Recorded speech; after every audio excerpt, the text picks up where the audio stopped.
today for our story, I thought I'd just start. This is a clue. Can anyone guess what the story might be? A thumbs up if you think you've got it. Anyone think they've got it? I'll move my head. Hang on. Who's that behind me?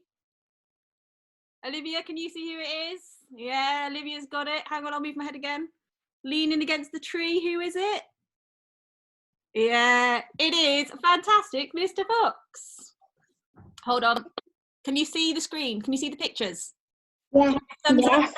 Can. Brilliant. Hold on. Oh. It's mute. Hold on a second. I think I can tip it over. Okay, so if we can. Oh. No, sorry, I'm faffing about here. Right, I'll start reading then. So, chapter, you'll have to keep tuning in because it's a chapter book, so I won't read the whole book today. But chapter 1, The 3 Farmers. Down in the valley, there were 3 farms. The owners of these farms had done well. They were rich men. They were also nasty men. And all 3 of them were about as nasty and mean as any men you could meet. Their names were Farmer Boggis, Farmer Bunce, and Farmer Bean. Boggis was a chicken farmer. He kept thousands of chickens. He was enormously fat. This was because he ate 3 boiled chickens smothered with dumplings every day for breakfast, lunch, and supper. I'm not sure I could eat that much chicken. Could you? A lot of chicken, that. Bunce was a duck and goose farmer. He kept thousands of ducks and geese. He was a kind of pot-bellied dwarf. He was so short his chin would have been underwater in the shallow end of any swimming pool in the world. His food was donuts and goose livers. He mashed the livers into a disgusting paste and then stuffed the paste into the donuts. This diet gave him a tummy ache and a beastly temper. Bean was a turkey and apple farmer. He kept thousands of turkeys in an orchard full of apple trees. He never ate any food at all. Instead, he drank gallons of strong cider, which he made from the apples in his orchard. He was as thin as a pencil and the cleverest of them all. Boggis and Bunce and Bean, one fat, one short, one lean. These horrible crooks, so different in looks, were nonetheless equally mean. That is what the children around about used to sing when they saw them. Well, I'm not sure the children were very kind to them either, actually. Did you see the pictures? Which one's this? I think that's Bunce, the fat short one. And then that's Bean. And then we didn't, oh no, that's Bean. This must be Boggis, Bunce and Bean. I think that's the one that eats the chickens, Boggis. That's Boggis. That's Bunce, and then this one's Bean. Okay, chapter 2, The Fox.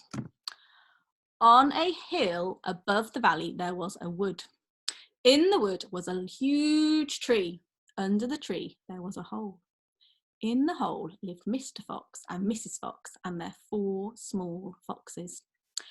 Every evening, as soon as it got dark, Mr. Fox would say to Mrs. Fox, "Well, my darling, what shall it be this time? A plump chicken from Boggis?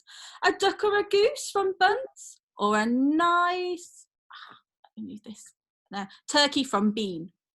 And when Mrs. Fox had told him what she wanted, Mr. Fox would creep into the valley in the darkness of night and help himself.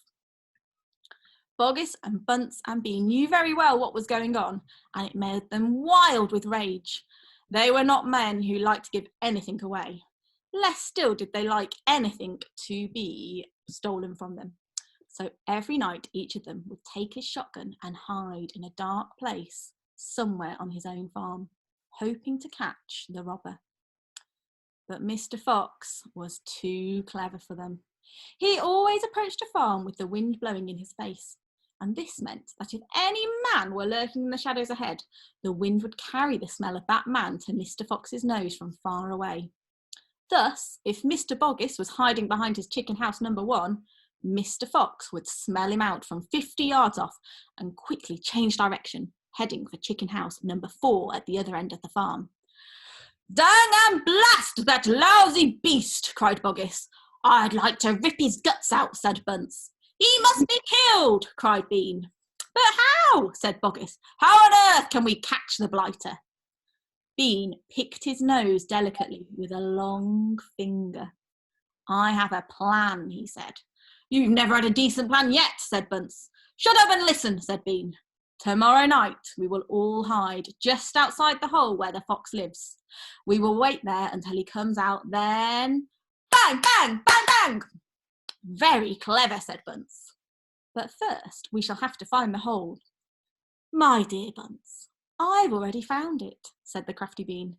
"It's up in the wood on the hill. It's under a huge tree." Should we do one more chapter or stop there? One more chapter. Well, thank you, whoever that was. I can't see. But yes, Me. one more chapter it is. Who was it? Aben. Reuben. Oh, go on then, Reuben, for you. Aben. Oh, Aben. Sorry, Aben, for you. Okay. Chapter 3, The Shooting. "Well, my darling," said Mr. Fox, "what shall it be tonight?" "I think we'll have duck tonight," said Mrs. Fox. "Bring us 2 fat ducks, if you please. 1 for you and me, and 1 for the children." "Ducks it shall be," said Mr. Fox. "Bunce is best. Now do be careful," said Mrs. Fox. "My darling," said Mr. Fox, "I can smell those goons a mile away. I can even smell one from the other. Boggis gives us a filthy stink of rotten chicken skins. Bunce reeks of goose livers. And as for Bean, the fumes of apple cider hang around him like poisonous gases." "Yes, but just don't get careless," said Mrs. Fox. "You know they'll be waiting for you, all 3 of them." "Don't you worry about me," said Mr. Fox. "I'll see you later." But Mr. Fox would not have been quite so cocky had he known exactly where the 3 farmers were waiting at that moment. They were just outside the entrance to the hole, each one crouching behind a tree with his gun loaded.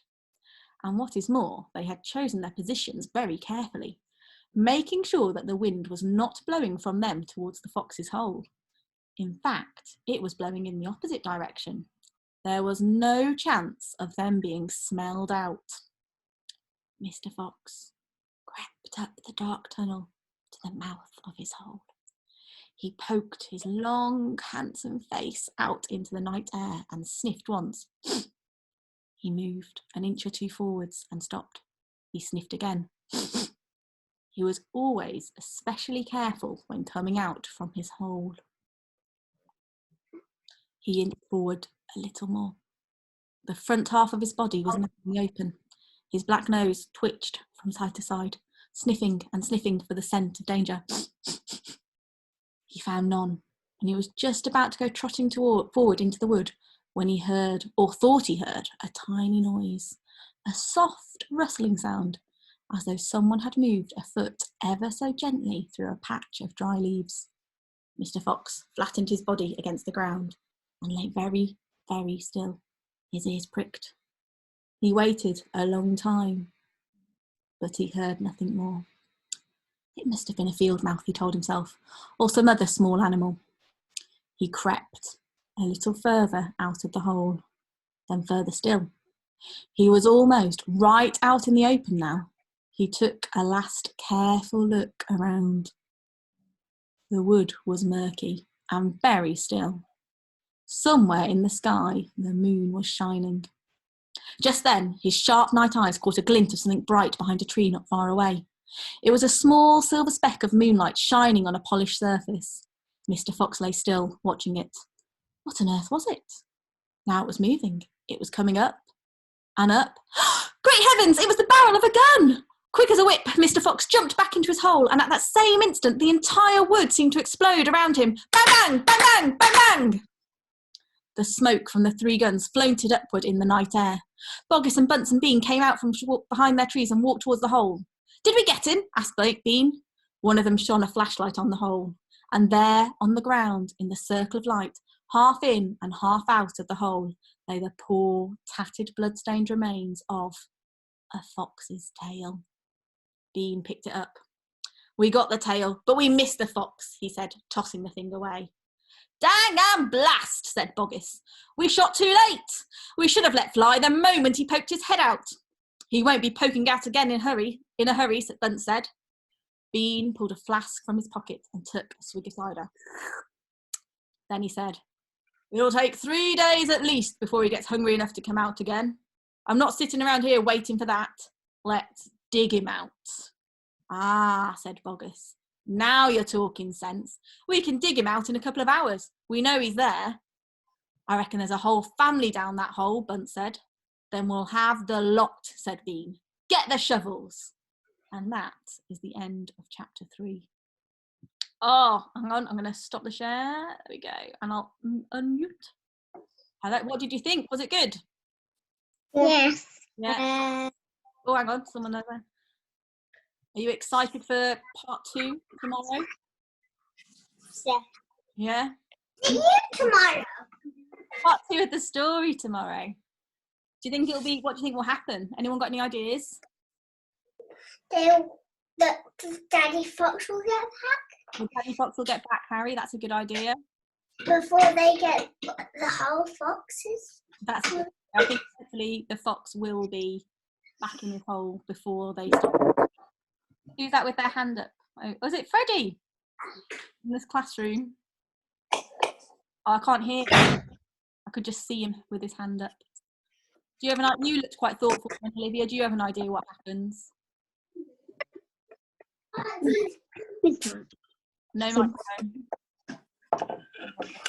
Well, we'll have to see tomorrow when we will have another story time at 1 o'clock. Who will be back? I'm going to be back. Rosabeth. Oh, good. Glad. I'm so glad. Look forward to seeing you then. Shall we say goodbye for now? Do you want to give us a wave again? Bye. Bye. See you tomorrow.